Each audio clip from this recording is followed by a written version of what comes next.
Conflict in Israel and Gaza has caused a divide in the Labour Party as well. Sir Keir Starmer met with Muslim Labour MPs as he attempted to quell a backlash over his position on the conflict. Labour lost its majority of Oxford City Council after a 9th councillor resigned from the party leader's stance. Well, joining us now is former Labour councillor Shaista Aziz. Shaista, you were one of the councillors in Oxford who quit over Sir Keir Starmer's stance on Israel and Gaza. Tell me about that decision. Was it a snap decision or a long time coming? Hi, good morning, and thank you for having me on. So I was actually at the Labour Party conference myself in Liverpool when I heard on the radio the comments from Keir Starmer, where he was asked a very clear-cut question: did Israel have the right to cut off water, gas, electricity and food to the besieged population of Gaza? And he spoke very carelessly and implied that yes, Israel did have that right. Now, I absolutely accept there was further context in that interview. However, that is what he said. So I was really quite shocked to hear this. I'm a former international aid worker. I've spent more than 15 years working in these contexts, very complex humanitarian situations. I've worked in Gaza, I've worked in the Palestinian territories, I've worked in the Palestinian refugee camps of Lebanon and around the world. So I've spent a lifetime advocating for access to humanitarian aid and calling on governments and indeed all political actors to do the same. So I was very stunned. However, what I did was I paused, I reflected, I gave myself a bit more time.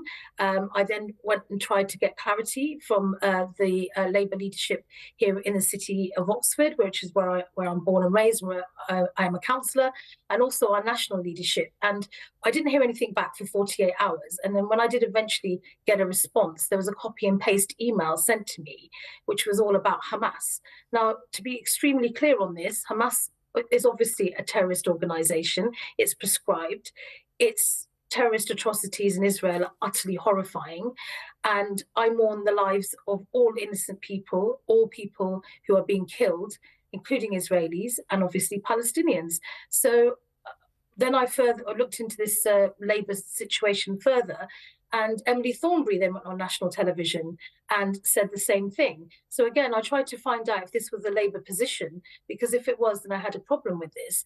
And the response that I got just wasn't adequate enough. And so alongside another Labour councillor, we were amongst the first Labour councillors in the country to resign because we had no choice. This was a red line for us that was crossed. And in terms of Keir Starmer, he's been very careful to try and detoxify the party, to move it away from those allegations of being anti-Semitic. He made those comments, as you say, those councillors in Oxford have resigned, 23 councillors in total. We also now have the big unions, the ones that support Labour, coming out saying they're very unhappy with the wording from the Labour leader. This is unite, this is unison, for example. How big a problem is this for Keir Starmer? I think he was very pleased to get through party conference intact. This is spiralling out of control for him.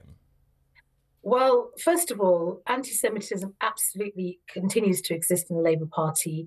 The party has many issues. One of them is anti-Semitism, anti-black racism and Islamophobia. The party itself has conducted investigations into the racism in the party. So I think it's really important to be clear that all of these issues are extremely important to not ignore.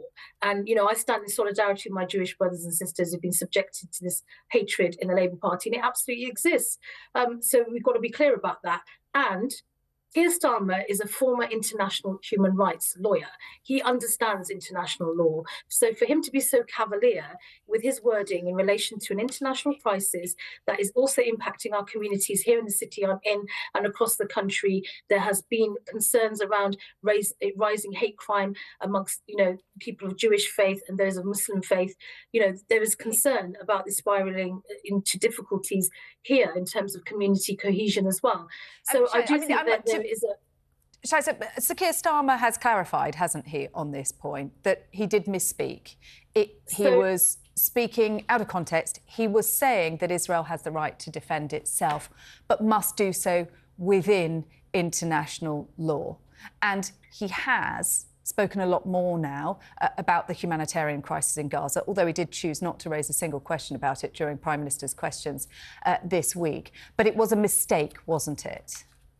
So I don't believe that Keir Starmer thinks it was a mistake, because even though he tried to offer a clarifying position on this, the clarity wasn't really there. To also be fair, I do think the Labour leader's position has shifted, and this is because he's understanding in more depth the level of anger and sadness out there in the communities across this country. And the Labour elected representatives are telling him that, we've got a problem here.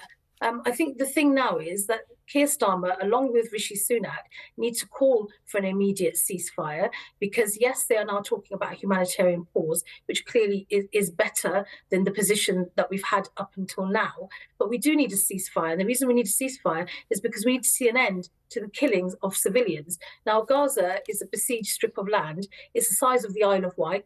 The Isle of Wight has a population of almost 150,000 people. Gaza is crammed full of people, 2.2 million people, half of whom are children.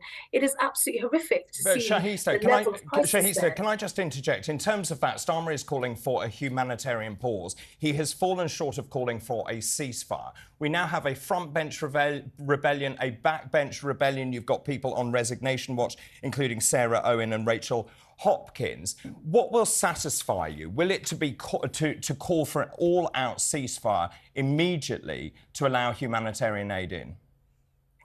Well, to be clear, I'm really perplexed as to why there has not been a call for an all-out ceasefire from the British government and also from the opposition leader. I know what humanitarian pauses are. As I told you, I've worked in complex emergencies for a considerable amount of time.